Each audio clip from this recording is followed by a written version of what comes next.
What we are going to do next is compare the other options we have of light. We already learned HDRI.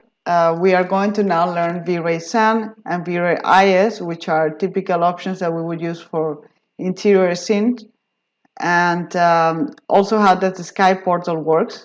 Okay, so right now I have this scene with just a simple sphere light outside coming through the window, and it feels a little bit like a night scene where the street lamp is actually showing light onto the objects. Okay, this thing that you see on the left is my history, and to activate that you just press on the H that you would usually have down here, and it's going to ask you where to save it, and I put it there so that we can compare the different aspects we have with the light. So let's go back into our sky portal. I'm going to turn off this light and turn on my HDRI that I had before. And the reason why it's quite bluish, it's because it's actually a very clear light, what I have there. I'm going to check quite quickly which lights I have on, just to make sure that I only have my HDRI on. I actually have the V-Ray Sun on. Okay, that makes more sense. Just to make sure I don't have any map here. Okay, so it's just taking the light and the sky from my HDRI, and it's quite blown. So I'm going to go to my camera settings, and it's an interior scene, so I'm going to keep it in 100 ISO. It's not supposed to be so shallow, so I'm going to keep my aperture that way, and I'm just going to play with the speed. So it should be 140. That's actually going to give me a right exposure of what is outside, but I want a better exposure of what is inside. So I'm going to keep it that dim just so that we can see the difference with the sky portal.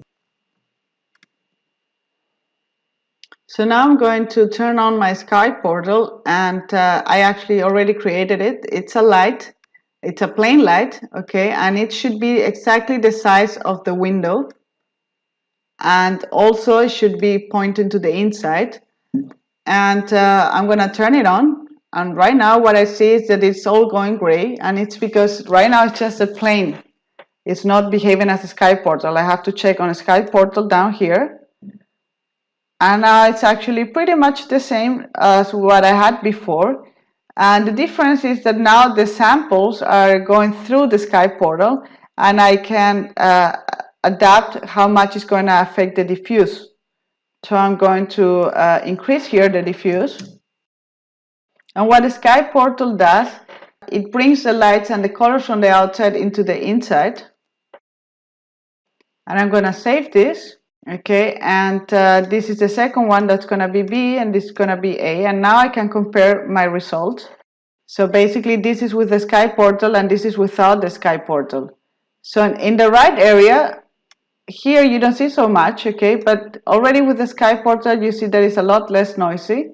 Okay, which makes this area also brighter. This is because this is the HDRI. You'll see that the effect is quite different with the V-Ray Sun, which is what we're going to observe now. So I'm going to take off my sky portal, and I'm going to turn off also my downlight, which is my HDRI. Okay, so I shouldn't have anything. It's completely black. And I'm going to create my sunlight. So I go back to create, and in light I have my V-Ray Sun, and it's going to ask me automatically if I want to add a V-Ray Environment Map. That's going to be added in the environment. You're going to see where it is. So if I go to rendering and environment, or if I just press 8, it's going to be added here. This is a map that I can actually find here within my maps. It creates a V-Ray sky that works together with the V-Ray Sun. So if my sun is really low, like it is right now, it's gonna give me a light kind of like the sunset. If my sun is higher, it's gonna be a much more clear light, more whitish, like I would have in the midday. Okay, so I actually now have the light of the midday, and it's overblown. Okay, so I'm going to have to change the exposure of my camera. Okay, and now I actually have more or less the same of what I would have if it's a daylight scene. I'm going to save this one, And now I'm going to turn on my Sky Portal again and see how it changed. So my Sky Portal is on. And now I'm going to decrease these values. Okay, it was actually on before. I'm sorry, I didn't notice. And now you see how it changed without the Sky Portal. So if I said that this is A and this is B, okay, this is with the Sky Portal and this is without the Sky Portal. You can see how much it changed. So when we use the V-Ray Sun, the Sky Portal can make a big difference.